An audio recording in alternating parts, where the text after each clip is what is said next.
Joining us, MS Now senior Washington reporter and co-host of The Weekend here on MS Now, Eugene Daniels, and MS Now senior legal reporter Lisa Rubin, and MS Now justice and intelligence reporter Ken Delanian is with us too. Ken, I'll start with you. So Todd Blanche is insisting that this isn't immunity. You've read the order. Well, it's not. Some people are perceiving it as immunity forevermore going forward for future tax returns and tax misconduct. That's not what it is. But when she cited that $100 million figure, the Congresswoman, that is, as you said, based on reporting about the potential penalty and interest that the Trump organization was facing from an ongoing and long-running IRS audit that would go away and is going away under this agreement. And in another clip, Todd Blanche was trying to portray this as a routine settlement. People settle with the IRS all the time, and the audits go away. And that's true. But that's not what happened here. They didn't settle on the merits.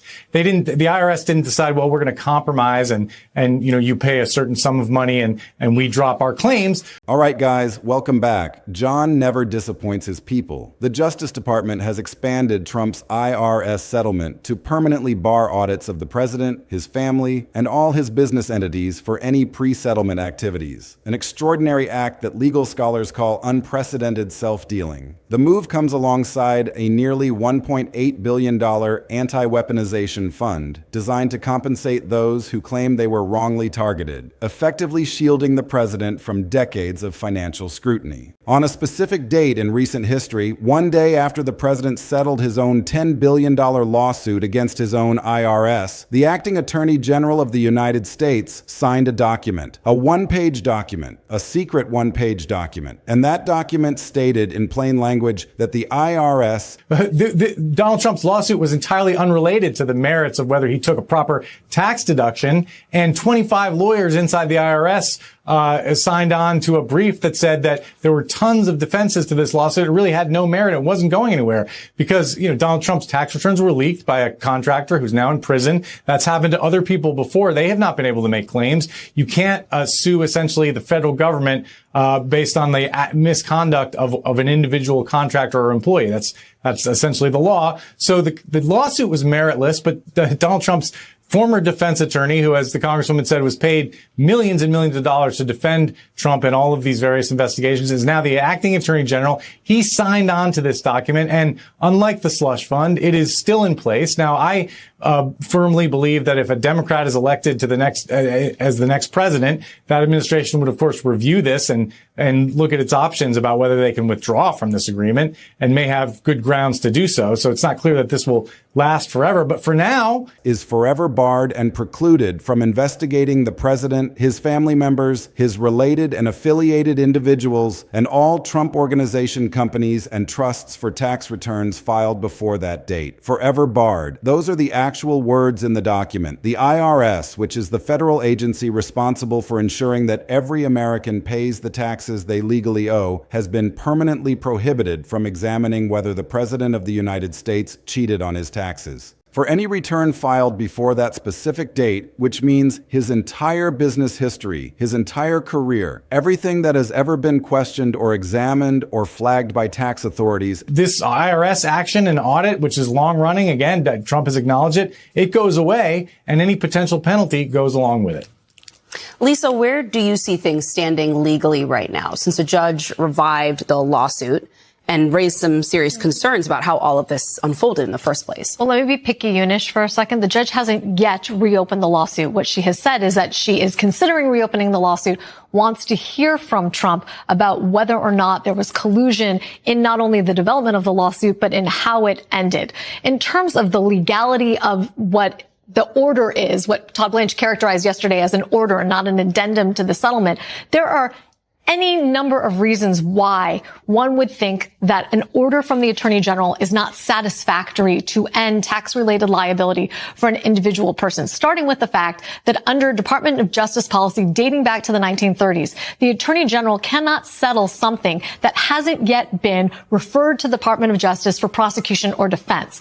Is now permanently off limits, all of it sealed away by a one-page document signed in secret by one man. And who is that one man? The acting Attorney General of the United States. The same individual who, before he became the top law enforcement official in the country, served as the president's personal defense attorney. The same individual who was reported to have described the president as my boss. The same individual who reportedly told people that Americans should be happy that the president is deeply involved in DOJ operations. The man who used to sit across the table from prosecutors defending the president. Because the audit itself was not the subject of litigation, nor do we believe anybody ever referred it to the Department of Justice. It's not even clear to me that Todd Blanche had the authority to enter into this release, whether or not narrowly crafted or as broad as it is. But then there's a separate problem. He is right to say the IRS enters into settlements with individual taxpayers all the time. But that is through something called a closing agreement, which is signed by the IRS and the taxpayer, not sort of by fiat or decree by the acting Attorney General. So there are a number of legal problems with this. The other difficulty, though, is who can cure those problems. It's not clear to me, and I wrote a piece about this for MS Now that I encourage our viewers to look at. It's not clear to me that anybody has the right to sue for all of the deficiencies with this Todd Blanche-oriented decree. Well, there's also the political problem. And to the question of who can cure this political problem, would that not be the responsibility of Congress? Personally, is now the man who signed a secret document giving the president permanent immunity from tax investigations. This is the person's attorney. This is not the people's attorney. This is the most direct, most concrete, most documented example of the line between the president's personal legal interest and the interest of the American public being completely erased. And here's what makes it even more damning. The main settlement, the one that created the $1.776 billion fund, required multiple officials to sign off on it. Multiple signatures, multiple layers of authorization. That is how major government settlements normally work. Right now, I have talked to Democrats who feel like they're going to win the House in November and who are chomping at the bit of the idea of getting into this, especially as they see and continue to see acting Attorney General Todd Blanche act as, in their view, continuing to act as President Trump's personal attorney while he is serving as the people's attorney.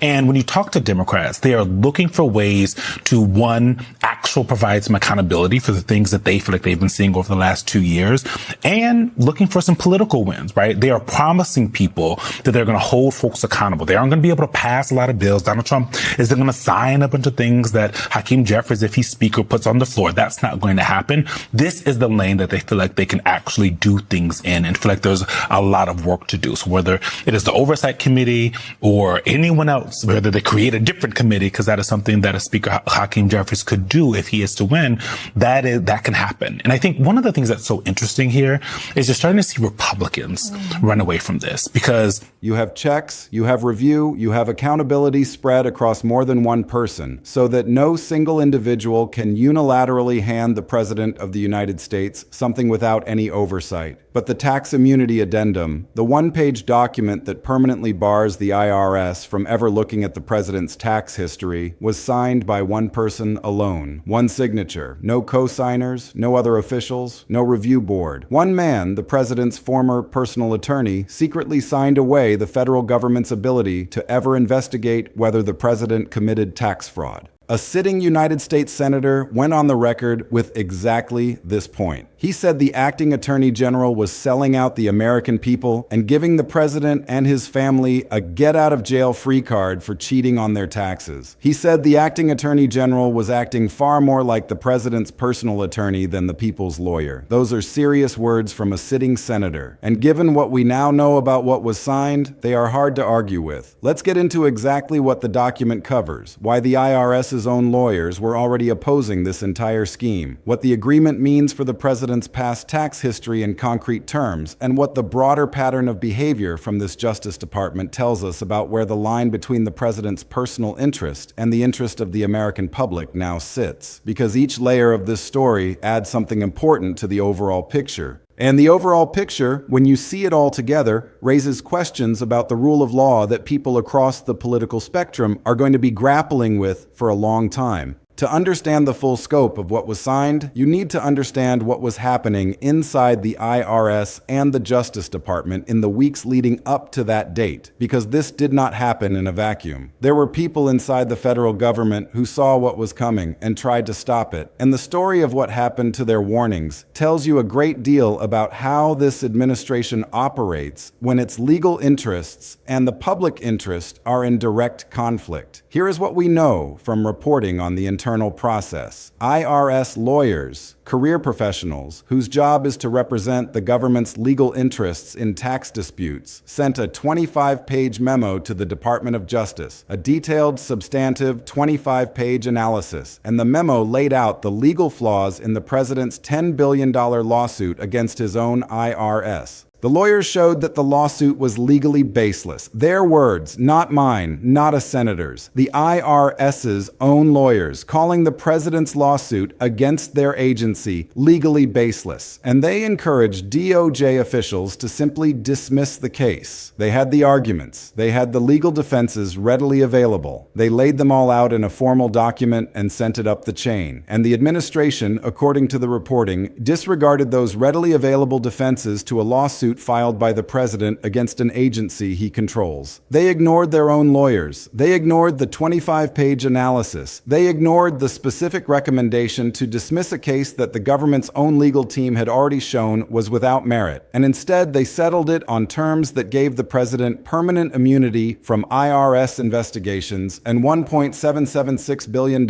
in taxpayer money for a fund to pay January 6th defendants. Let's also be clear about what forever barred and precluded means in practical terms for the president's tax history specifically. His business career goes back decades. His real estate empire, his licensing deals, his television projects, his golf courses, his international investments, all of it generated tax returns over many years. Some of those returns have been publicly discussed. Leaked documents showed that he paid very little in federal income taxes for significant stretches of his career. In some years, paying nothing at all. Questions about how those returns were structured, whether deductions were properly claimed, whether income was accurately reported. Those questions existed before this settlement and before this immunity addendum. They are now permanently closed, not because a court found that everything was done correctly, not because an audit was completed and cleared, but because a one-page document signed by the president's former personal attorney says forever barred. That is an extraordinary outcome from a lawsuit that the government's own lawyers called legally baseless. Now think about what that sequence actually means in constitutional terms. You have a president who controls the executive branch. He files a lawsuit against agencies within that executive branch, agencies that he controls. His own lawyers look at the case and conclude it is legally baseless. They recommend dismissal. The president's DOJ ignores that recommendation and instead negotiates a settlement that gives the president personal benefits. And the settlement is executed by the president's former personal attorney, who is now technically the chief law enforcement officer of the country. Every step of that sequence represents a conflict of interest. Every step of it represents the executive branch using its own machinery against the interests of the American public it is supposed to serve. And the fact that IRS lawyers tried to stop it, put their objections in writing in detail in a formal 25-page analysis, and were ignored means this was not an oversight. It was a choice, a deliberate choice made by people who understood what the legal analysis said and decided to proceed anyway. Let's talk about what the immunity addendum actually covers, because the scope of it is important to understand. The document bars IRS examinations into the president, his sons, related or affiliated individuals, and all the associated trusts and business ventures. It covers tax returns filed before that specific date. That date is significant. The president has been in business for decades. His tax returns going back to the beginning of his business career are covered. The leaked tax returns that show he paid minimal taxes for years, those are covered. Any ongoing audit that was in progress at the time, covered. Reporting confirmed specifically that the settlement bars the IRS from enforcement on federal tax filings by the president, his relatives, the Trump Organization, and associated trusts and affiliates, and includes any ongoing tax audits involving the president.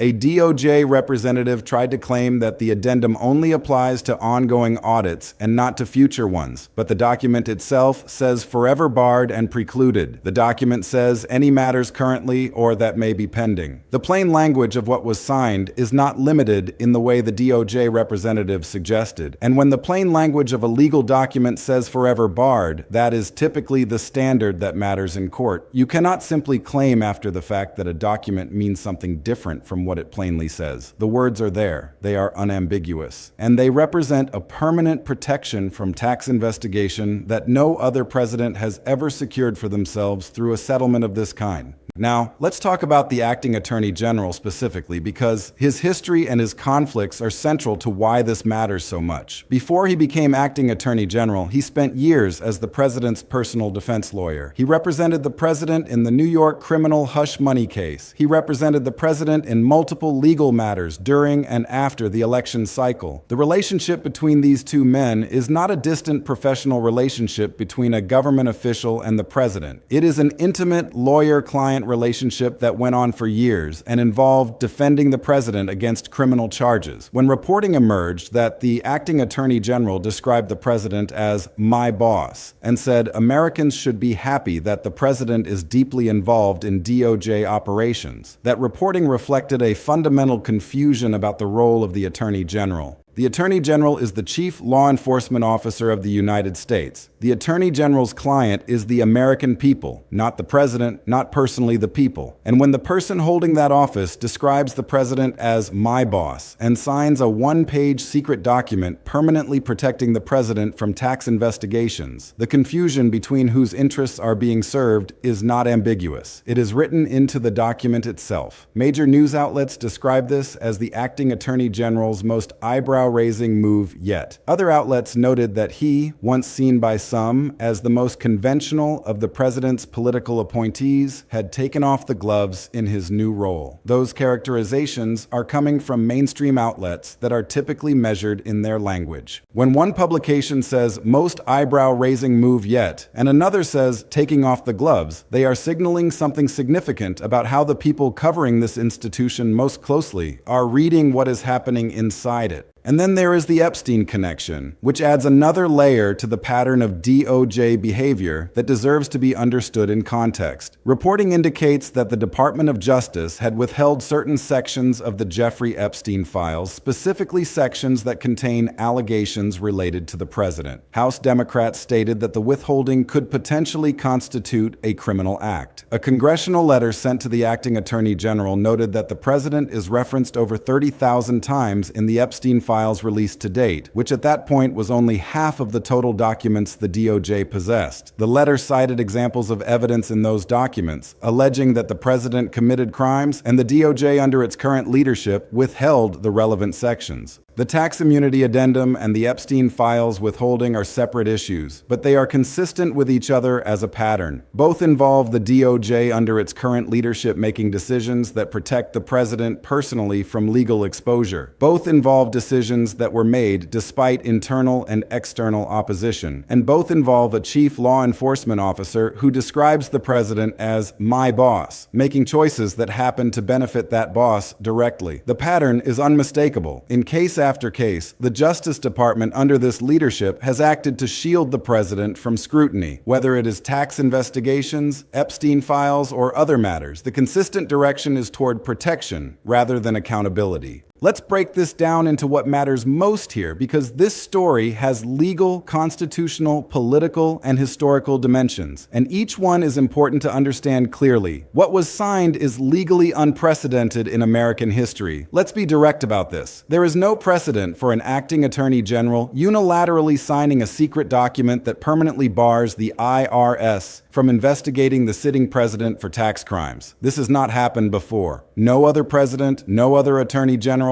no other administration has attempted to structure a presidential protection from tax investigations in this form through a settlement addendum secretly signed by a single official with a pre-existing personal loyalty to the beneficiary. Not in modern history, not in any presidency. The idea that a president could use the machinery of the executive branch, file a lawsuit against his own agencies, settle that lawsuit through his own DOJ, and extract permanent personal immunity from tax investigations as a term of the settlement is something that no administration before this one has attempted in this form. The career IRS lawyers who wrote the 25-page memo knew it was legally baseless. The reporting confirms that the administration had readily available defenses that would have dismissed the case entirely and chose not to use them. That means the settlement was not the result of legal necessity. It was not the result of the government concluding it might lose in court. It was a deliberate choice to give the president something he wanted. Permanent immunity through a mechanism designed to avoid judicial review by filing a voluntary dismissal before the judge could rule it unconstitutional and by executing the immunity addendum as a settlement term rather than a court order. The scheme was structured specifically to avoid the scrutiny that an actual court proceeding would have required. The single signature structure was intentional. I want to come back to this specific detail because it matters a great deal. The main settlement document, the one establishing the $1.776 billion fund, required multiple officials to sign off. Multiple layers of authorization. That is normal for a government settlement of that scale. But the tax immunity addendum, the most valuable personal benefit in the entire arrangement from the president's perspective, required only one signature. A settlement addendum that permanently bars the IRS from investigating the president, his sons, and his entire business empire. Signed by one man in secret with no co-signers, no interagency review, and no public announcement at the time of signing. The single signature structure is not a procedural quirk. It is a design feature. It minimized the number of people who had to know what was being done and when. It concentrated the accountability for the most controversial element of the deal in a single official who had a pre-existing personal loyalty to the man benefiting from it. If you were trying to structure a document to minimize oversight and accountability, having it signed by only the president's former personal attorney with no other officials required to authorize it is exactly how you would do it. The absence of co-signers is not an accident. It is a deliberate choice to concentrate power and minimize scrutiny. The conflict of interest is not subtle, and it has not been addressed. Every functioning legal system in every democratic country has rules about conflicts of interest. The rules exist for a simple reason. Justice requires that the people administering it not have personal stakes in the outcomes they produce. A judge recuses himself from a case involving a business partner because his interest in the outcome might affect his judgment. A prosecutor steps aside from a case involving a family member for the same reason. A defense attorney cannot represent both sides of the same dispute because the interests of both sides cannot be served by the same person. These are not technical procedural rules. They are the foundation of why the legal system produces outcomes that the public can trust. Outcomes based on law and evidence rather than on the personal loyalties of whoever happens to be in the room.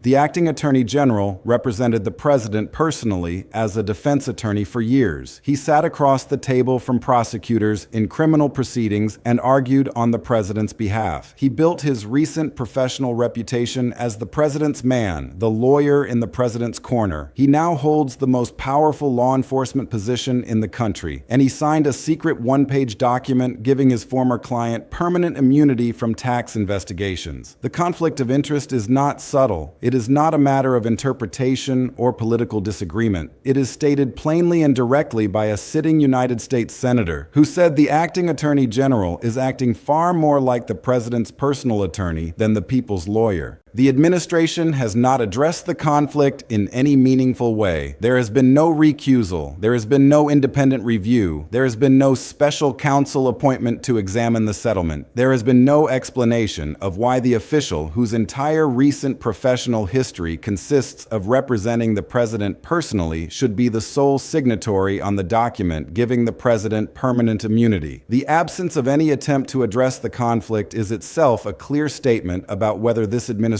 believes it is bound by the conflict of interest norms that govern legal representation in a functioning democracy. When you do not even pretend to address the conflict, you are signaling that you do not believe the conflict matters. That is a fundamental challenge to the rule of law. The pattern across all of these stories is the most important thing to understand. We are now looking at a series of connected stories that together paint a very specific picture of how power is being used in this administration. Start with the IRS lawsuit. The president sues his own IRS for $10 billion despite his own lawyers saying the case is legally baseless. The case is settled through his own DOJ in a way that extracts $1.776 billion in taxpayer money for a fund to pay January 6th defendants and permanently bars the IRS from investigating him. The settlement is executed by his former personal attorney, who now runs the DOJ and describes the president as "my boss." The tax immunity addendum is signed secretly by that one man with no co-signers. Career IRS lawyers who tried to stop it were ignored. And in parallel, the same DOJ, under the same leadership, has withheld Epstein files that reportedly contain allegations against the president and reference him over 38,000 times. Each of those individual decisions is a story, but the pattern they form together is the story. A chief law enforcement officer who entered his role as the president's former personal defense attorney, making a series of decisions, each one of which happens to protect the president from legal exposure. Tax immunity, Epstein file suppression, using the DOJ to settle a lawsuit the president filed against his own agencies, describing the president as "my boss" while holding the most powerful law enforcement position in the country. This is not a series of unrelated choices. This is a consistent orientation of the most powerful law enforcement agency in the United States toward the personal protection of one individual, and that individual is the president who appointed the man running it. Here's the bottom line. On a specific date in recent history, the acting Attorney General of the United States, who formerly served as the president's personal defense attorney, secretly signed a one-page document permanently barring the IRS from ever investigating the president, his family, his sons, and the entire Trump business empire on any tax return filed before that date. The career IRS lawyers who reviewed the underlying lawsuit called it legally baseless and recommended dismissal. Their 25-page analysis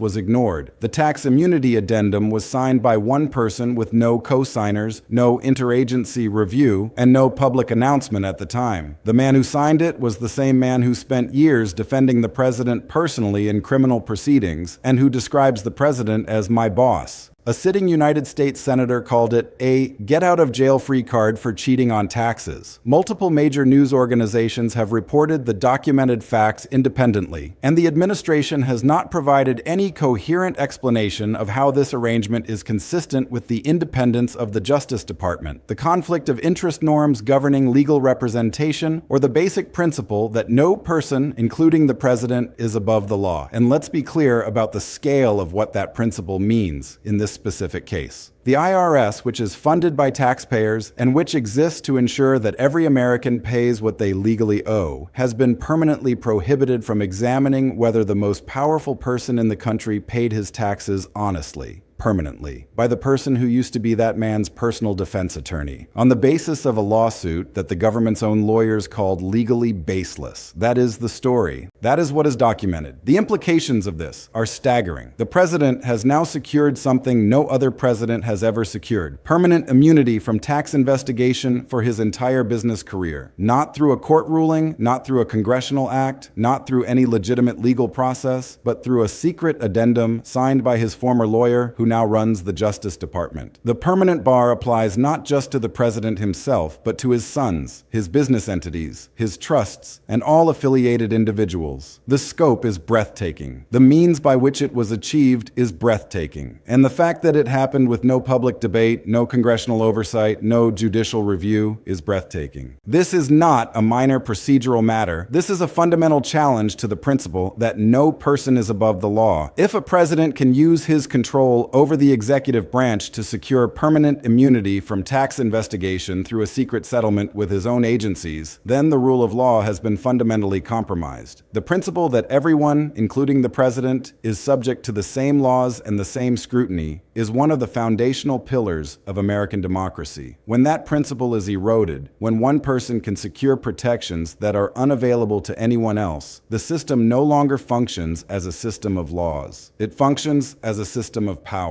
And power without accountability is not democracy. It is something else entirely. The career IRS lawyers who tried to stop this understood that. They put their objections in writing. They sent them up the chain. They did their jobs, and they were ignored. The people who signed this document understood what they were doing. They understood that they were granting permanent immunity from tax investigation to the most powerful person in the country. They understood that the underlying lawsuit was legally baseless. They understood that the IRS lawyers had laid out the arguments for dismissal in detail. They did it anyway, and they did it in secret. That secrecy is itself a confession. If this were a legitimate settlement, if it were consistent with the rule of law and the norms of the Justice Department, there would be no need for secrecy. It would be done openly. It would be subject to review. It would be explained to the public. None of that happened. Instead, a one-page document was signed in secret by one man, and the public only learned about it through reporting. This is the story of how the Justice Department, under its current leadership, has been transformed from a law enforcement agency into a tool for the personal protection of the president. And the acting attorney general, who used to be the president's personal defense attorney, is the one holding the pen. That is the documented reality. That is the pattern that emerges from the tax immunity addendum, the Epstein file withholding, the characterization of the president as my boss, and all of the other decisions that have been made by this Justice Department in recent months. Each individual decision might be explained away or minimized, but the pattern together tells a story that is impossible to ignore. The most powerful law enforcement agency in the country is being used to protect the most powerful person in the country from accountability. And the person running that agency used to be that person's personal lawyer. That is the story that voters across the country are going to be weighing as they consider what kind of accountability they want to impose on this moment in American political history. The rule of law matters. The principle that no person is above the law matters. And when those principles are violated, when a president secures permanent immunity from tax investigation through a secret settlement with his own agencies, the damage to the system is real and lasting. Stay locked in because this is not over and there is more to come.